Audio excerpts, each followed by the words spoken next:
that it might be fulfilled which was spoken by Isaiah the prophet, saying, Himself took our infirmities and bare our sicknesses. And he shall go forth, suffering pains and afflictions and temptations of every kind, and this that the word might be fulfilled, which saith, He will take upon him the pains and the sicknesses of his people. And he will take upon him death, that he may loose the bands of death which bind his people, and he will take upon him their infirmities, that his bowels may be filled with mercy, according to the flesh, that he may know, according to the flesh, how to succour his people, according to their infirmities. Now the Spirit knoweth all things, nevertheless the Son of God suffereth, according to the flesh, that he might take upon him the sins of his people, that he might blot out their transgressions, according to the power of his deliverance.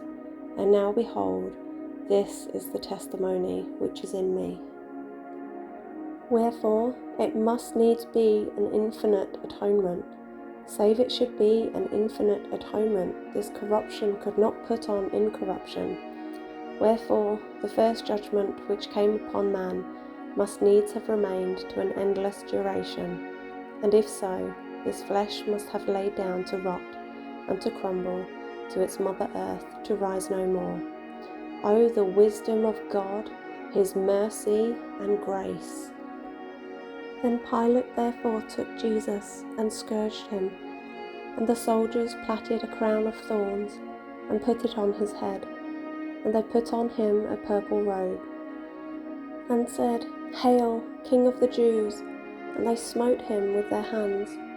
Pilate therefore went forth again, and saith unto them, Behold, I bring him forth to you, that ye may know that I find no fault in him. Then came Jesus forth, wearing the crown of thorns and the purple robe, and Pilate saith unto them, Behold the man. And it was the preparation of the Passover, and about the 6th hour, and he saith unto the Jews, Behold your king. But they cried out, Away with him, crucify him.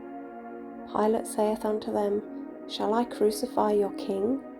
The chief priests answered, We have no king, but Caesar.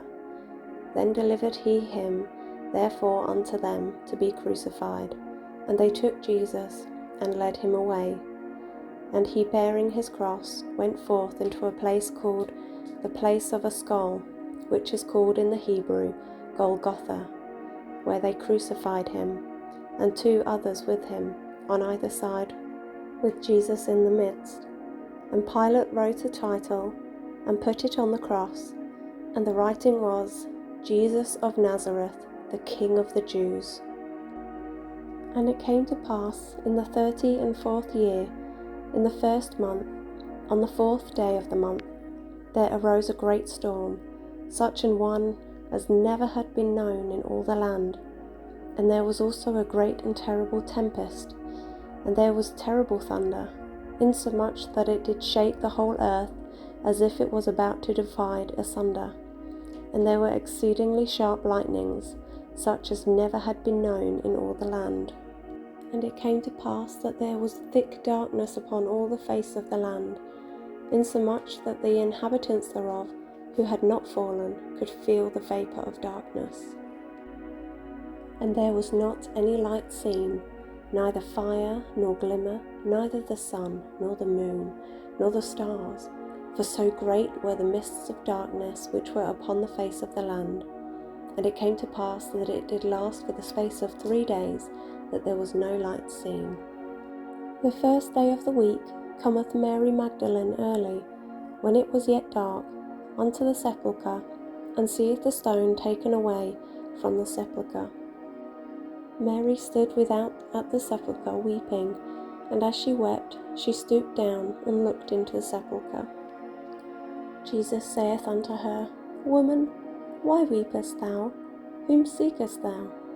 She, supposing him to be the gardener, saith unto him, Sir, if thou have borne him hence, tell me where thou hast laid him, and I will take him away. Jesus saith unto her, Mary. She turned herself, and saith unto him, Rabboni, which is to say, Master.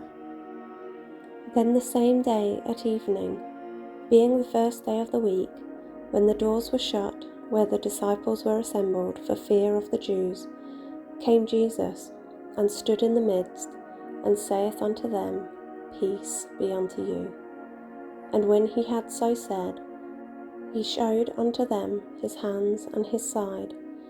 Then were the disciples glad when they saw the Lord. Then said Jesus to them again, Peace be unto you, as my Father hath sent me, even so send I you.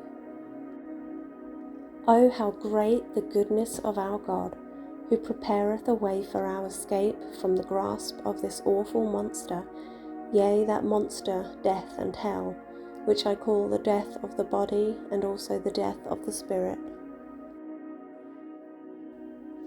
For God so loved the world, that he gave his only begotten Son, that whosoever believeth in him should not perish, but have everlasting life.